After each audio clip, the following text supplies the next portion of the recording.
माझ्यासाठी गणेशोत्सव विचारलंस तर मी पहिलं तर हे सांगेन की मी कोकणातली आहे, त्यामुळे तू समजून जा की माझ्याकडे गणेशोत्सव काय आणि कसा असणार आहे तो.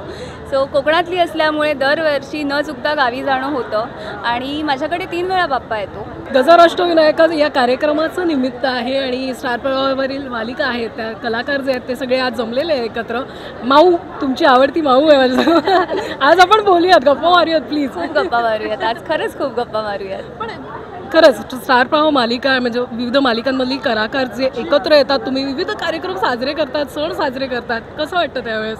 कारण त्यावेळेस शूटिंग नसतं, सेट नसतं. खूप खूप छान वाटतं अगं. आम्ही वाट बघत असतो की हे कधी येतं आहे, कारण दर 3 महिन्यांनी आमचा एक इव्हेंट असतो, म्हणजे आमचा प्रवाह पुरस्कार, त्याच्यानंतर गणेशोत्सव आणि धूमधडाका 31ला.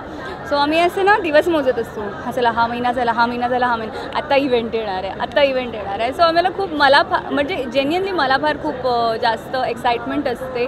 मला असं होतं की यार चला आता जायचं आहे आपल्याला. आणि त्यात एकतर मी आउटडोअर शूटला असते, म्हणजे वाईत असते मी, तर मुंबईमध्ये फार येणं होत नाही, पण ह्या निमित्ताने होत असतं. आणि सगळे कलाकार मंडळी जे इतर सिरियलमध्ये आहेत, जे मित्रमैत्रिणी आहेत, त्यांच्याशी भेटीगाठी होतात. सो खूप छान वाटतं.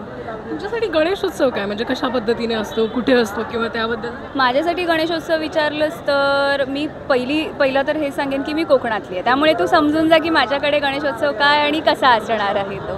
सो कोकणातली असल्यामुळे दरवर्षी न चुकता गावी जाणं होतं आणि माझ्याकडे 3 वेळा बाप्पा येतो.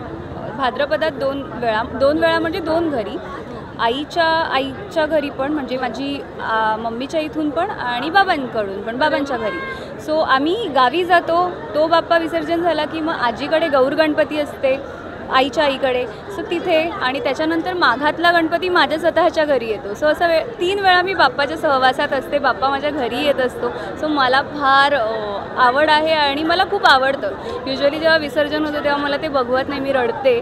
त्यामुळे शक्यतो मी मागे असते, कारण मला ते नाही पटकन, म्हणजे सहन नाही होत बाप्पा जातोय. बाप्पाचं विसर्जन बघणं खरंच कठीण असतं.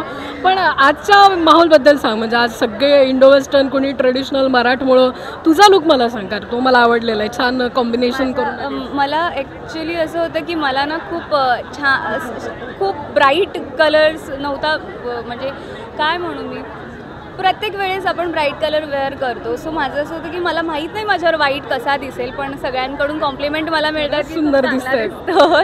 सो मी माझ्या डिझायनरला फक्त कॉल केला, भक्ती असं आहे, असा इव्हेंट आहे आणि असं जायचं आहे, खूप ब्राईट किंवा लाऊड मला काही नको आहे, सो तू तुझ्या पद्धतीने डिझाईन कर. आणि हे त्याचा रिझल्ट. भक्ती, खूप छान डिझाईन केलेलं आहे. Thank you so much. तुला खूप खूप शुभेच्छा. थँक्यू प्रेरणा, थँक्यू सो मच.